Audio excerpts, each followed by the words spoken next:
Hello students. तो हम जो मेजर ऑफ वेरिएबिलिटी पढ़ रहे हैं तो उसमें हमारा जो नेक्स्ट टॉपिक आता है या नेक्स्ट मेजर ऑफ वेरिएबिलिटी का पार्ट आता है वो आता है कोफिशिएंट ऑफ वेरिएशन। अब हम क्या करेंगे, हमने स्टैंडर्ड डेविएशन तक सब कैलकुलेट कर लिया, अब हम कैलकुलेट करेंगे coefficient of variation. It is use to compare the relative variability, very very important. For example मान लो बच्चों, मैंने बार बार कहा है जैसे हम रिसर्च करते हैं तो कई बार हमें देखना पड़ता है कि अच्छा ड्रग ए हमने दिया है और ड्रग बी हमने दिया है, तो जो ड्रग ए है और ड्रग बी है, तो अगर हमने ड्रग ए के लिए जो है एक सैम्पल कैलकुलेट किया, ड्रग बी के लिए हमने एक सैम्पल कैलकुलेट किया, तो उसमें हमारे पास जो है वो कितनी वेरिएशन आई, तो उसको जब हम मेजर करते हैं या कंपेयर करते हैं, आप कह सकते हैं उसको हम कैसे करते हैं, कोफिशिएंट ऑफ वेरिएशन से। ठीक है, तो it is use to compare the relative, तभी कहते हैं रिलेटिव मतलब कोई दो चीज़ें हैं उसकी रिलेटिवली कि एक जो है दूसरे के रिलेशन में जो है वो कितनी वेरिएबल है, उस चीज़ को कैलकुलेट करने के लिए हम करते हैं कोफिशिएंट ऑफ वेरिएशन। इसमें बिल्कुल भी कंफ्यूज नहीं होना है। It is calculated from standard deviation. अब हमारे पास देखिए, हमने वेरिएंस पढ़ी, वेरिएंस से हमने स्टैंडर्ड डेविएशन निकाल लिया, अब हमारे पास स्टैंडर्ड डेविएशन भी है, हमें पता है कि हम कैसे कैलकुलेट कर सकते हैं स्टैंडर्ड डेविएशन को। तो अगर हम स्टैंडर्ड डेविएशन को कैलकुलेट कर लेते हैं तो हम जो है वो कोफिशिएंट ऑफ वेरिएशन को ईजिली कैलकुलेट कर पाएंगे। It is calculated from standard deviation and mean of characteristics. जो भी हमने करेक्टरिस्टिक्स ली हैं या हमने हाइट, वेट, सेक्स, जो भी हमने उसमें लिया है उसका जो मीन है, मतलब वो जो करेक्टरिस्टिक्स हैं वो भी हेल्प करेंगे हमें कोफिशिएंट ऑफ वेरिएशन कैलकुलेट करने के लिए। It is expressed as percentage of mean, मतलब इसको हम जो कैलकुलेट करते हैं वो परसेंटेज में कैलकुलेट करते हैं। तो कोफिशिएंट ऑफ जो वेरिएशन है वो एक्चुअल में उसका जो बहुत इजी वे में अगर हम फॉर्मूला देखें तो वह रहता है standard deviation upon mean into 100। ठीक है, standard deviation upon mean into 100। और यही चीज़ जो है अगर हमें सिंबॉलिक वे में लिखनी है तो इसको हम ऐसे लिख सकते हैं, coefficient of variation doesn't have units. Obvious सी बात है कि जब हम एक ही चीज़ को एक दूसरे से डिवाइड कर रहे हैं तो उसकी यूनिट्स नहीं हो सकती। तो coefficient of variation doesn't have units, so it is called as relative measure of dispersion. ठीक है, क्योंकि हमने एक के रिलेशन में दूसरे को कैलकुलेट किया है। अगर हम एक वेट को जो है दूसरे, एक वेट है कोई एक किसी का 50 केजीज़ वेट है, किसी का 40 केजीज़ वेट है, अगर हम उनको रिलेटिव कोफिशिएंट निकालेंगे तो जो यूनिट्स होंगी वो आपस में कट जाएंगी। ठीक है, तो इसीलिए उनकी यूनिट्स नहीं होंगी। अगर हम परसेंटेज में उसको निकालते हैं तो इटसेल्फ उसके पास जो है यूनिट्स नहीं होंगी। तो इसमें कंफ्यूज नहीं होना है।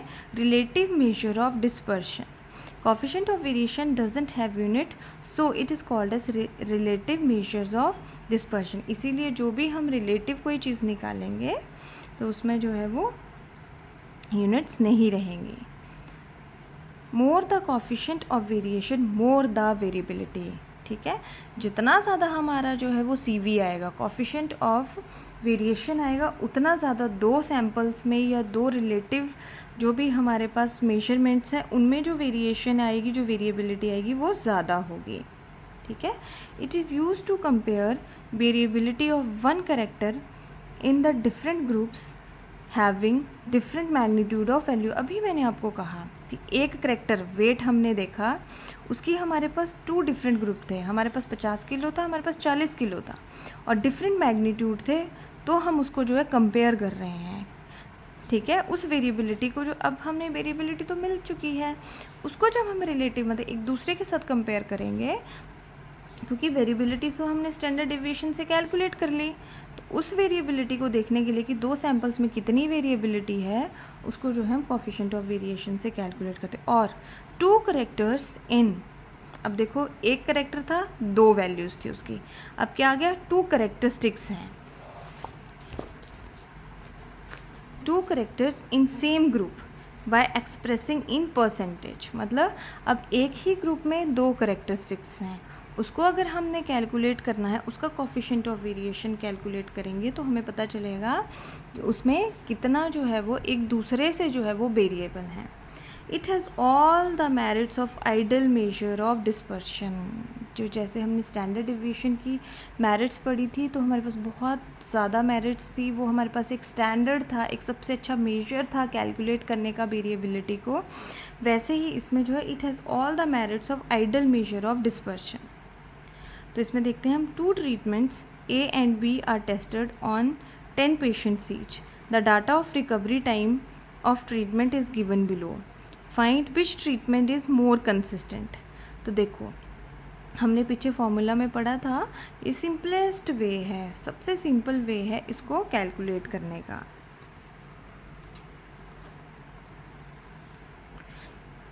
तो हमने पिछली क्लास में जो पिछले पेज पे हमने पढ़ा तो हम देख रहे थे कि कोफिशिएंट ऑफ वेरिएशन जो है हम कैसे कैलकुलेट कर पा रहे थे, standard division upon mean into 100।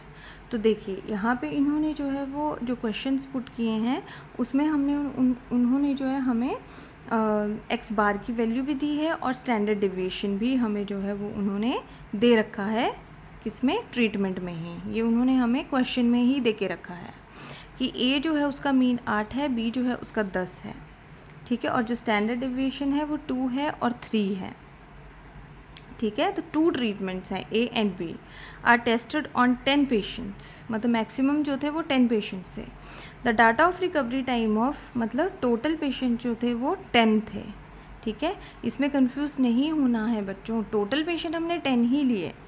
The data of recovery time of treatment is given below, find which treatment is more consistent. देखो अब हमने रिलेटिव वेरिएबिलिटी निकालनी है तो उसमें हमें यही पता चलेगा कि उनमें जो है वो ज़्यादा कंसिस्टेंट जो है वो कौन सी वाली ट्रीटमेंट है।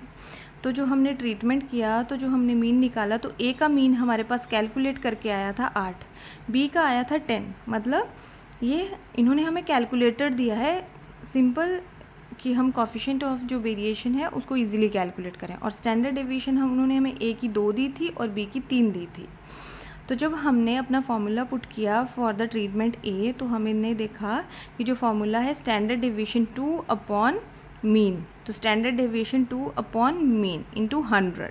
तो हमारे पास जो कोफिशिएंट ऑफ वेरिएशन आया फर्स्ट, मतलब ए का आया, वो आया 25। उसी तरह हमने बी के लिए कैलकुलेट किया तो वी की वैल्यूज़ अगेन हमें दे के रखी गई हैं। तो जो वी की वैल्यू है उसमें क्या है, standard deviation upon mean into 100। तो अगर हम देखें तो उसमें हमारे पास स्टैंडर्ड डेविएशन कितनी थी, 3, और हमारे पास मीन कितना था, 10। तो 3 upon 10 into 100 is equal to 30। तो अगर हम इसमें देखते हैं from first and second the difference, the coefficient of variation from B is greater than coefficient of variation for A, that is 30 is more than 25, ठीक है, 30 इज़ मोर देन 25, ठीक है। तो इसमें हमें क्या पता चला कि जो रिलेटिव वेरिएबिलिटी है वो कितनी है, ठीक है। हमने जो है वो 2 ग्रुप्स लिए, 2 ट्रीटमेंट्स ली ए एंड बी और उनको कंपेयर कर लिया, ठीक है। तो जितनी वो ज़्यादा जो है वो सी वी की वैल्यू होगी उतनी ज़्यादा जो है वो कोफिशिएंट ऑफ वेरिएशन आएगा फ्रॉम द मीन, ठीक है। तो इसमें क्या है, हमने इसको कैलकुलेट कर लिया और हमने देख लिया कि ए और बी का जो है वो वेरिएशन कितना है। तो हम देखते हैं कि बी का वेरिएशन जो है वो ग्रेटर है देन ए, ठीक है। तो ये था हमारा कोफिशिएंट ऑफ वेरिएशन, इसमें बिल्कुल भी कंफ्यूज नहीं होना है बच्चों। तो जो हम एक क्यूमुलेटिव, अगर आपको मैं पीछे दिखाऊं तो जो हमने एक शुरू में पढ़ा था सारा का सारा पिछली क्लास में, मेजर्स में, इंडिविजुअल ऑब्जर्वेशंस में जो एब्सोल्यूट मेजर ऑफ डिस्पर्शन था और रिलेटिव मेजर ऑफ डिस्पर्शन था, तो वो हमारा अब कंप्लीट हो चुका है। सैम्पल वाले में जो हमारे लिए जो इम्पॉर्टेंट होगा वो अभी हम पढ़ेंगे उसको इससे नेक्स्ट क्लास में। Thank you so much.